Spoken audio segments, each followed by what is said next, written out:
The Liquid Culture.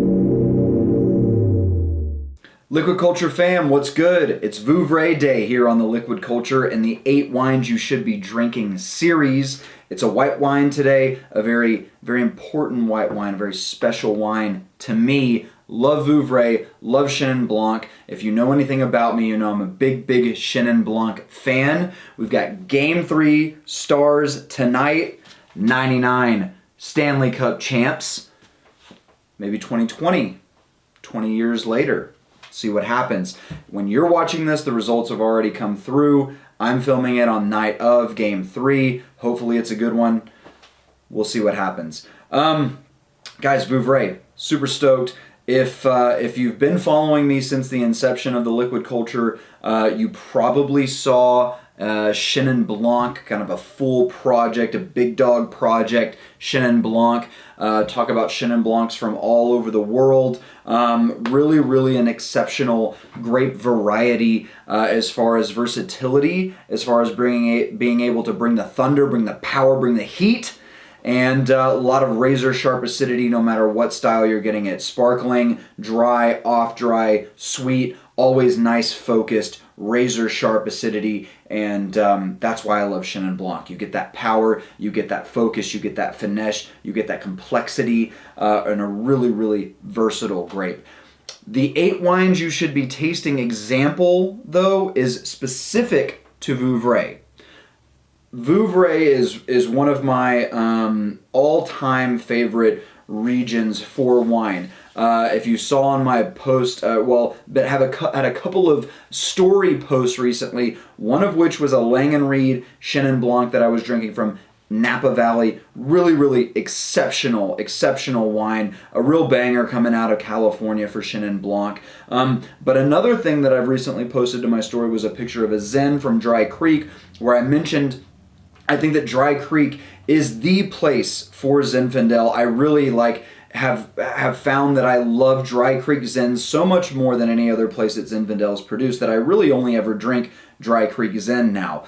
Vouvray, I'm kind of starting to feel this way about for Chenin Blanc. We make some excellent Chenin Blanc here in Texas. As I said about the Langenried, there are some excellent Chenin Blancs coming out of California and some other New World regions. And of course, Chenin Blanc is made all throughout the Loire Valley in various places, but I love Vouvray. And the reason I love Vouvray is because I have found that it is the best kind of value quality, high quality wines for a very affordable price in some instances. These 2 bottles today are around $40, which might be a little pricey for some people for white wine, but for what these kind of wines I've been told bring to the table, $40 is absolutely worth it. So before I get into the wines here, which I've never had this producer before, but I've heard so much and I've read so much about them that I'm very, very excited to taste these wines. Before we get into that, let's talk Loire Valley. We are in France. We are in northwest France. This is the entire Loire Valley you've got ocean right here. This is the ocean, and then you start coming eastward here inland, and what happens is you get warmer climates. Over here we've got Savennières, produces some incredible Chenin Blanc, but then where we're talking about today, we are in Vouvray here, which is more in the middle Loire Valley, which is known for producing a little bit warmer climate grapes. So you end up having a situation where even though the Loire as a whole is a cool climate, the further inland you get, the more it kind of warms up, getting away from that maritime influence, and you can have some wine production where, say, for instance, with Chenin Blanc, you can get dry styles, but depending on the vintage, the producer may lean more towards an off-dry style or even a sweet style if you're getting those real ripe, phenolically ripe, and sugar-ripe grapes for that vintage. So that is just Chenin Blanc Vouvray in a nutshell. The reason I love Vouvray specifically is because of those kind of off-dry styles that you get. The dry styles are exceptional as well. I usually love those slightly off-dry styles though. And in Vouvray, you really get an incredible example of that. Producer, is Domaine Huet. So again, I've been reading up a lot about these guys. They're kind of like the considered like the Grand Cru producers for Vouvray, for Chenin Blanc and Vouvray in the Loire Valley. The vineyard sites that they own and have access to are some of the best in the appellation. The vineyard management is done in a biodynamic way, so no chemical additions to the vineyard whatsoever, no pesticides, herbicides, fungicides, and a lot of the work is done according to the celestial calendar. So a lot of kind of cosmic play in with the biodynamic vineyard management. So again, 2 wines here, 100% Chenin Blanc coming from Vouvray. We're going to start here with Les Hautes Lieux, which is a sec for 2017. So another really cool thing about Domaine Huet is that they will determine whether their wines are sec, demi-sec, or Mulot, depending on the vintage and what the grapes are doing. So sec being dry. This is a bone-dry example of Vouvray, which even, or of Chenin Blanc, which for Vouvray, even the sec styles are going to have probably a slight tinge of residual sugar to them, more so than, say, something like a Sauvignon Blanc from New Zealand, or let's say an Alsatian Riesling. Those are going to be kind of some bone-dry styles of white wine. In Vouvray, even the sec styles, the dry styles, may have a little bit of residual sugar, or at least appear to be sweeter to some palates than other white wines that are considered dry. So this is the Haute Lieu, which is the kind of the original vineyard site for Domaine Huet, and really considered kind of their more approachable entry-level wine. So this is going to be their most standard kind of offering. So first thing that comes through is this very kind of woolly, steel wool kind of characteristic that's very, very classic with Chenin Blanc. There is lemon pith, kind of that white part of the lemon.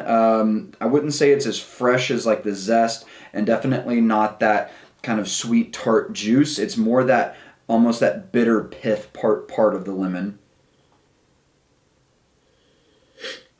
Baked pears kind of coming through as well. So not apple, more pear to me on this wine.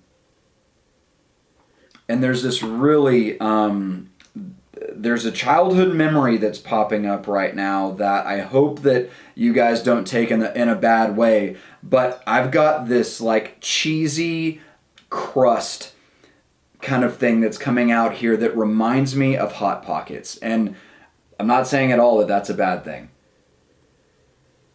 Baked pear, lemon pith, steel wool, Hot Pocket on the nose.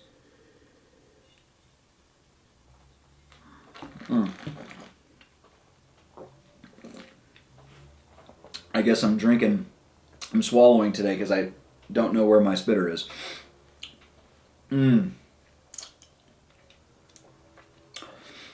This is a generous wine right here. This wine is a giver, guys. I mean, this is full-flavored wine explosion happening on my palate right now. Mouth is totally coated. It is definitely dry, but the unctuousness and the creaminess and the acidity that are all intermingled together, they're playing off each other, they're bouncing off each other, they're just making this really concentrated, focused mouthfeel that's happening right now. Still lingering, razor sharp acidity, full flavored.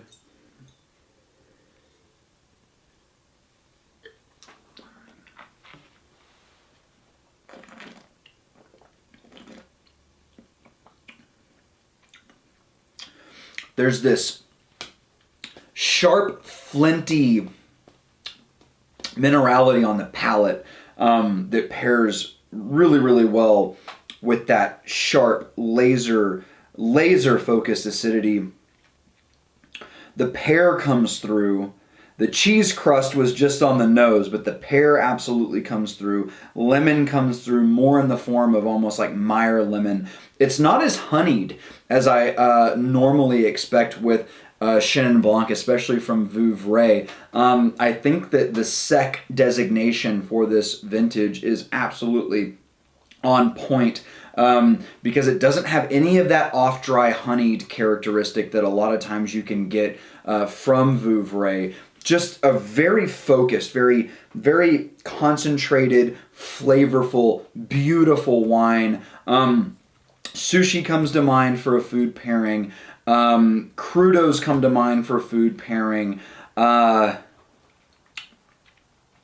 I'd rip through some oysters like crazy with this wine. Oysters, sushi, crudo. I'm thinking fatty tuna crudo with some like a ponzu sauce where you've got some citrus characteristic coming through. A little soy. The umami on this wine is insane. Crazy umami on this wine. Loving this wine. Generous, banging wine right here. I think absolutely lives up. I just poured myself another glass of the same wine. Absolutely lives up to the reputation of Domaine Huet and exactly what I was expecting, and beyond that. I'm just gonna have to gulp this down.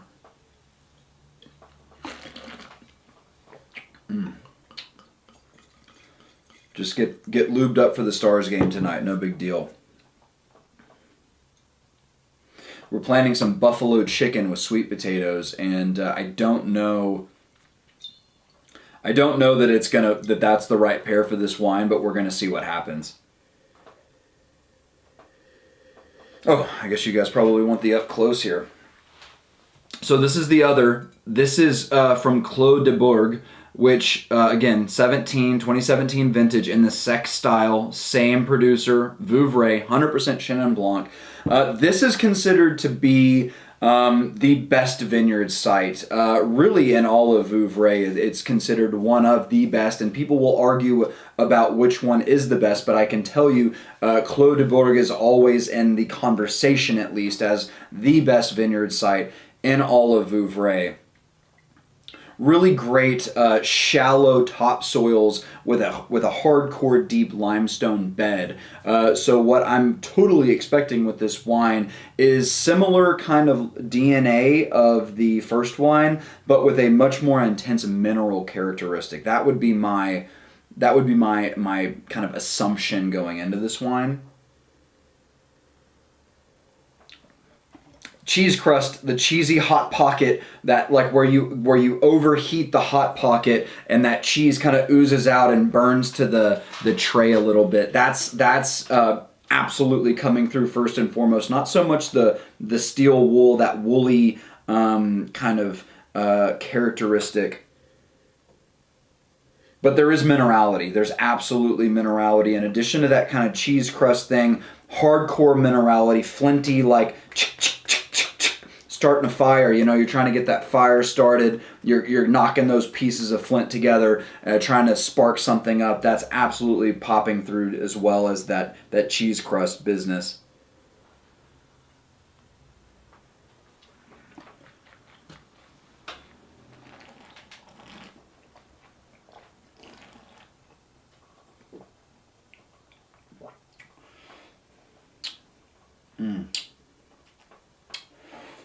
Okay.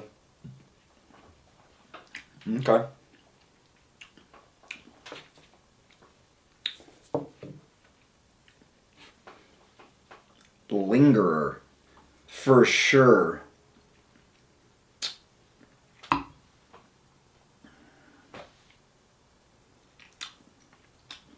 Still going. I mean, as focused as I thought that the Haute Lieu was, I feel like the Clos de Bourg is even more focused, even more razor sharp. Razor clams are coming to mind. Nice crusty piece of bread with some razor clams, maybe some cockles, something really, really like nice mineral conservas, really kind of nice gritty conservas are coming to mind. Scallops are coming to mind with some of that. I mean, I know that you hope that there is no grit in your scallops, but there's this grittiness about this wine. There's this pure sense of minerality coming through with this wine that I'm almost thinking about a scallop that I'm crunching down on a little grit. With some like an orange gastrique, something really nice and flavorful. There's a restaurant here in town called Otto's, my absolute favorite restaurant here in town. Same owners as La Bergerie, the wine shop that I'm consulting for currently. They used to have a scallop dish on the menu with some orzo and this like orange kind of sauce on it. And I am just all over that with this wine right here. I don't know if I would say this one's better than the first wine. I would say these are both outstanding wines, and even though they have a similar backbone running through them, they come from the same producer, from the same appellation, same grape, same vintage, same style winemaking, there is a stark difference in the two when tasting them side by side. The minerality is front and center here, without a doubt. It's all mineral. A little bit of that lemon, even leaning towards Meyer lemon on this one as far as how much it's lingering.